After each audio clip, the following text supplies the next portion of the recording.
Hi అండి, welcome to Monika vlogs. ఈరోజు మనం సింపుల్గా అయిపోయే దోశ చేసుకుందాము. అంటే సింపుల్ అంటే early morning night batter prepare చేసుకుంటే చాలా సింపుల్గా అయిపోతుందండి. ఆ, ఈ బ్యాటర్ని మనం దోశకే కాదు పొంగనాలు కూడా చేసుకోవచ్చు. సో మరి లేట్ చేయకుండా రెసిపీలోకి వెళ్ళిపోదాము. పిల్లలకి ఒకరోజు దోశ చేసినట్టుంటుంది, ఇంకొక రోజు పొంగనాలు చేసినట్టుంటుంది. ఓకేనా అండి?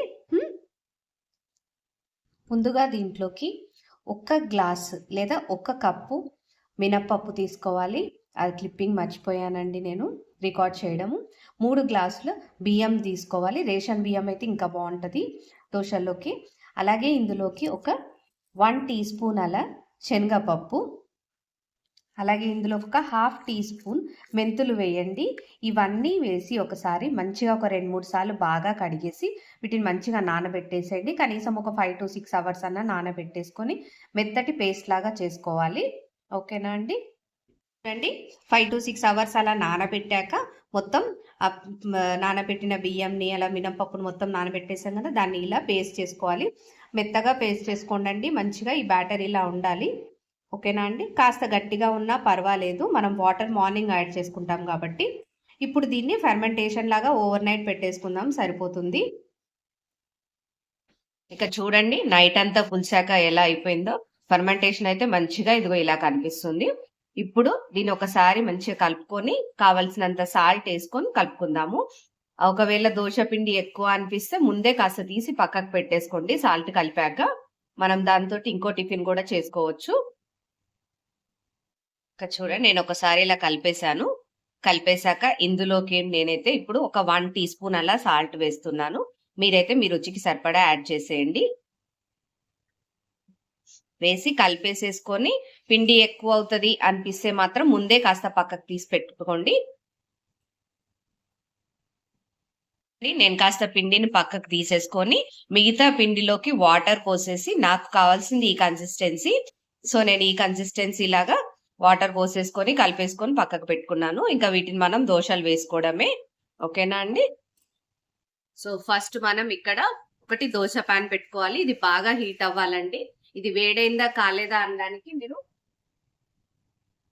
కొన్ని వాటర్ ఇలా స్ప్రింకిల్ చేసేస్తే వెంటనే బబుల్స్ వచ్చేసినాయి చూడండి. ఇప్పుడు మంచిగా వేడైనట్టు ప్యాన్. దీన్ని ఇప్పుడు మీడియంలో పెట్టేసుకోండి. ఇప్పుడు మనం దోశ ప్యాన్ కాస్త వేడయ్యాక ఇందులోకి కొంచెం, ఫస్ట్ టైం దోశ కాబట్టి కాస్త ఆయిల్ యాడ్ చేసేసుకొని మనం దోశ పిండిని ఇలా యాడ్ చేసుకోవచ్చు.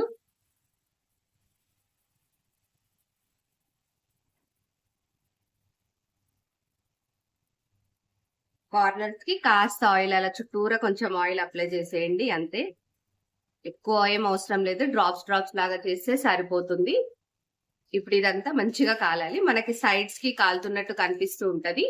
సో అప్పుడు మనం దీన్ని ఫ్లిప్ చేసేసుకోవాలి. ఇది కాస్త కాలగానే మనం ఒక నైఫ్ తీసేసుకొని, చాక్ తీసుకొని ఇలా కొనల నుంచి సైడ్ నుంచి ఇలా అన్నాం అనుకోండి, మనకి ఫ్లిప్ చేయడం ఈజీగా ఉంటుంది. దోశ ఫ్లిప్ చేసుకోవడానికి చాలా ఈజీగా ఉంటుంది. సో ఇలా అంటే మనకి చూడండి, చూస్తున్నారు కదా, ఓన్లీ కార్నర్స్ అనండి, లేకపోతే ప్యాన్ ఇది అయిపోతుంది.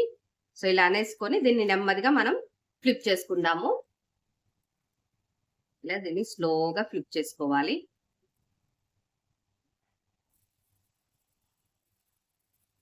పైన కూడా కొంచెం అంత ఆయిల్ యాడ్ చేసుకొని ఒక 15 సెకండ్స్ అలా కాలితే సరిపోతుంది. మనం డబల్ సైడ్ కాలుస్తున్నాం కాబట్టి ఇలా ఒక 10 to 15 సెకండ్స్ కాల్చేసుకున్నాక అంతే, తీసేసుకోవడమే. వేడి వేడిగా అయిపోతుంది దోశ.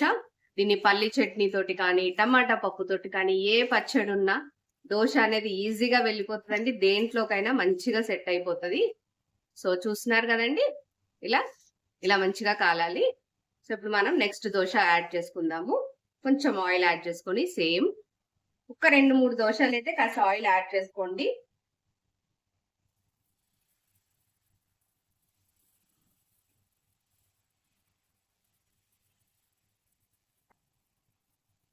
ఇలా అయిపోయాక సేమ్ మళ్ళీ సైడ్లకి కాస్త నూనె, అంతే.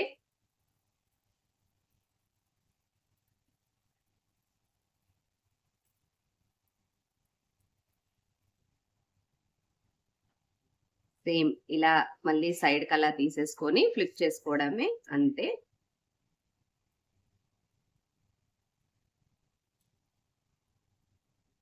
ఇవి దోశలు ఏంటంటే కంటిన్యూస్ గా వేస్తే పెనం మీద ఈజీగా అయిపోతుంది. మళ్ళీ కాసేపు అయ్యాక వేసుకుందామని బ్రేక్ అయితే మాత్రం మళ్ళీ మొదటి నుంచి మళ్ళీ ఫస్ట్ దోశ ఇలా అవుతుంది అన్నట్టు ఉంటుంది. సో అందుకోసమని వేసేటప్పుడు కంటిన్యూస్ గా వేస్తే సరిపోతుందండి. ఓకే, చూసారు కదా మనకి ఎలా వస్తున్నాయో దోశ మంచిగా. అంతే, చూడండి. ఇప్పుడు ఇది పెనం కాలింది, ఒక 2-3 దోశలు అయ్యాయి కాబట్టి నేను డైరెక్ట్ గా యాడ్ చేసేస్తున్నాను పిండిని.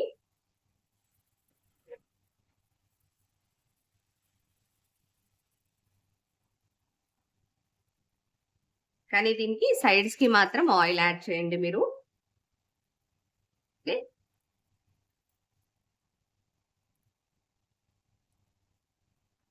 చూడండి. సైడ్ నుంచి ఇలా తీస్తే మనకి ఏమవుతుందంటే దోశ తీసేటప్పుడు చాలా ఈజీ అవుతుంది. సో బిగినర్స్ కి ఇది ఒక టిప్ లాగా.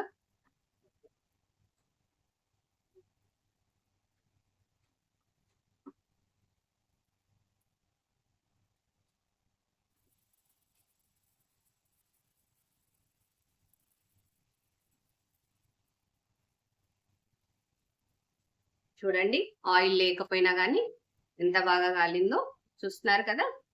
మన దోశ మంచిగా రెడీ అయిపోయింది.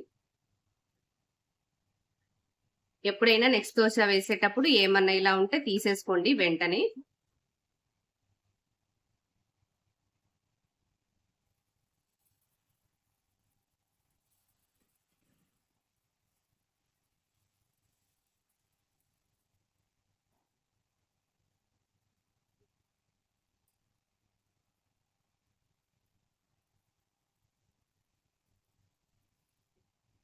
ఎవరికైనా దోశ క్రిస్పీగా కావాలి అనుకుంటే మాత్రం ఇంకాస్త ఎక్కువ కాల్చేసేయండి. అంటే మరీ మాడడం కాదు, కొంచెం ఒక 10 to 15 మినిట్స్ కాస్త ఎక్కువ అలాగా. లేదా వాటర్ యాడ్ చేసి సన్నగా వేసుకున్నా సరిపోతుంది దోశ.